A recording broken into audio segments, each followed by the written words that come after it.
The next few days were filled with uncertainty. Chijioke's threats hung over them like a storm cloud, and Ifeoma couldn't shake the feeling that something terrible was about to happen. Her father, unaware of the affair, pressed her to prepare for the wedding, which was rapidly approaching. But then, on the eve of the festival, a twist of fate struck.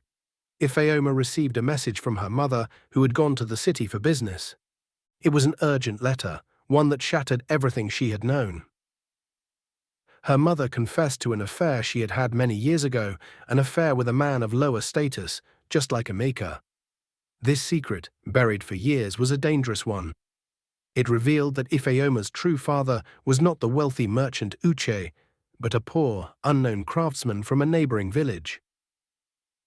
The realization hit Ifeoma like a tidal wave. Her entire life had been built on a lie. Her mother, in her attempt to protect her daughter from the shame of her past, had kept the truth hidden. But now everything had changed. Ifeoma wasn't bound by the expectations of her father's family. She wasn't a merchant's daughter. She was the daughter of someone far less important in the eyes of society. Ifeoma ran to Emeka, her heart racing. She couldn't deny it anymore. She had to be with him, no matter the consequences. When she arrived at his home, she found him sitting outside, carving a new sculpture. His eyes lit up when he saw her. "Ifeoma, what's wrong?" he asked, his voice full of concern. "I'm free," she whispered, her eyes glistening with emotion. "I'm free to love you." They embraced, but before they could say another word, a figure appeared in the distance. It was Chijioke, with a look of madness in his eyes. Behind him stood a group of men from his father's village. "You think you can run away with her?" Chijioke yelled. "I'll make sure you never see her again." With one final desperate move, Emeka grabbed Ifeoma's hand and ran. But as they reached the river, they were ambushed. The men closed in on them, weapons drawn. Just as Chijioke raised his hand to strike, a shot rang out from the trees. The men froze, eyes darting around in confusion. It was Uche, Ifeoma's father, who had been secretly following them the entire time. "I will not let you destroy my daughter's happiness," Uche shouted, stepping into the open with a rifle in his hands. The battle that ensued was fierce, but in the end, Chijioke and his men were forced to retreat. Emeka, breathless and bloodied, turned to Ifeoma, his eyes filled with love and fear. "This isn't over," Chijioke warned as he disappeared into the darkness. "I'll come back for you, Ifeoma." But with the truth revealed and her love for Emeka stronger than ever, Ifeoma knew one thing for certain. Her life would never be the same again. The tides of desire had swept her away, and nothing could hold her back now.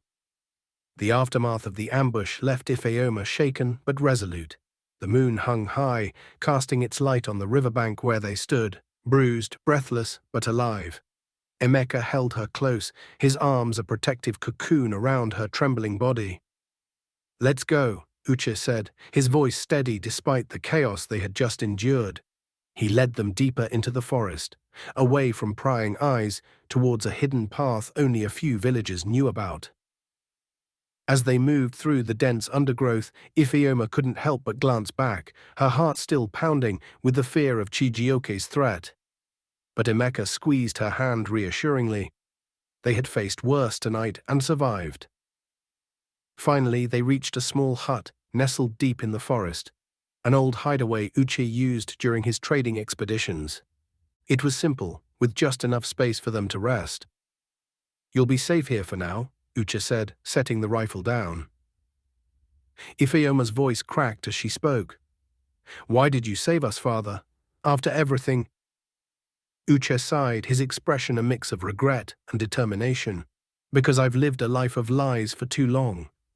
I built my fortune on ambition, but I forgot what truly mattered: family, love, happiness. I couldn't let Chijioke destroy you the way ambition almost destroyed me." Emeka stepped forward. "Thank you, sir. I'll protect her with everything I have." Uche gave a small nod, but remained silent, his gaze distant, as if lost in a battle between past regrets and present realities. Like, follow and subscribe for part 3.